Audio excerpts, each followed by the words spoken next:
முஸ்லிம்கள் எல்லாவற்றுக்கும் நாளை மறுமை நாளில் கணக்குண்டு கேள்வி உண்டு என்பதை விளங்கி இந்த உலகில் வாழ்ந்தால் நாளை எந்த பிரச்சனையும் இல்லை. மறுமை நாளில் அல்லாஹ்வுடைய அருள் இருப்பதற்கு மட்டுமல்ல பரப்பதற்கும் முக்கியம் என்பதற்கு இந்த வரலாறு எடுத்துக்காட்டாக இருக்கிறது.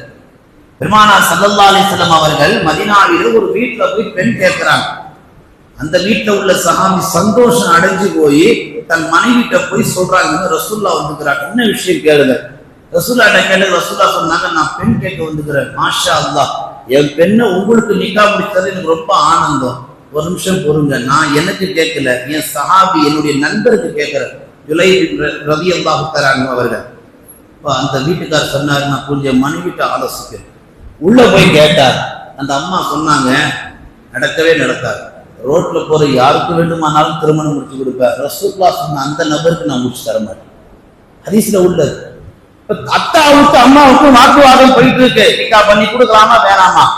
இத உள்ள இருந்து என்ன செய்யறாங்க, அந்த பெண்மணி காது வழியா கேட்டுட்டு மதீனாவுலயே ரொம்ப அழகு மிக்க பெண்மணி அவங்க அன்சாரிகள்ல. உடனே ஒரு வார்த்தை சொன்னாங்க, அம்மா அப்பா, ரசூல் ஸல்லல்லாஹு அலைஹி வஸல்லம் வீடு ஏறி வந்து பெண் கேட்டுக்கிறாங்க, அதுவும் தனக்கு இல்ல தன் உச்ச தோழருக்கு. இதுல எந்த மறுப்பும் நீங்க தெரிவிக்காதீங்க, இதற்கு உடனே நீங்க ஜவாபு சொல்லுங்க என்று சொல்லி அந்த அம்மா உத்தரவு சொல்றதுக்கு பின்னாடி ரெண்டு பேரும் ஒத்துக்கிட்டாங்க. அன்சாரிகள் ஒரு சஹாபி சொல்லி காமிக்கிறார், பிற்காலத்தில் அந்த அன்சாரி பெண்ணை நான் பார்த்தேன், மதீனாவில பெரிய செல்வ சீமாட்டியாக வாழ்ந்தார்கள். அன்னைக்கு மதீனால தேதிக்கு யார் பெரிய பணக்காரங்க என்று கேட்டா அந்த அன்சாரி வீட்டை பெண், அந்த பெண் என்றார்கள் அன்சாரி சஹாபாக்கள். அன்னைக்கு ரசூலுல்லாஹ் செஞ்ச துவா என்ன தெரியுமா, யா அல்லாஹ், இந்த பெண்ணுக்கு வாழ்நாள் முழுக்க உன் ஹைர் பரக்கத்துல கொட்டி கொடுனான். இந்த பெண்ணுக்கு வாழ்நாள் முழுக்க வரக்கூடிய முசீபத்துக்களை நீ தடுத்துரு அப்படின்னு துவா செஞ்சாங்க. அந்த துவாவின் பரக்கத்தால் தான் அன்றைக்கு அந்த பெண்மணி வாழ்நாள் முழுக்க செல்வ சீமாட்டியாகவும் வாழ்விலே எந்த தங்கு தடை இல்லாமல் நிம்மதியாக வாழ்ந்தார்கள் என்று ஹதீஸ்களிலே பார்க்க முடிகிறது.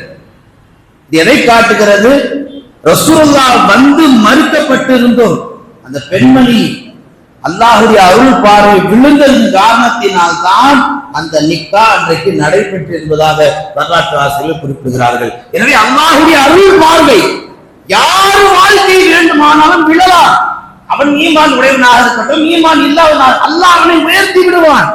அப்படி உயர்த்தப்படுகின்ற பொழுது முஃமின்களாக இருந்தால் நிதானமாக நின்று யோசித்து இதுல ஹைர் இருக்கா ஷர் இருக்கா என்று சிந்தித்து அடுத்த கட்ட நகர்வை நாம் நகர்த்தினால் வாழும் காலத்தில் நிம்மதியை பெறலாம். ஒரே ஒரு செய்தி சொல்லி நிறைவுக்கு வருகிறேன்.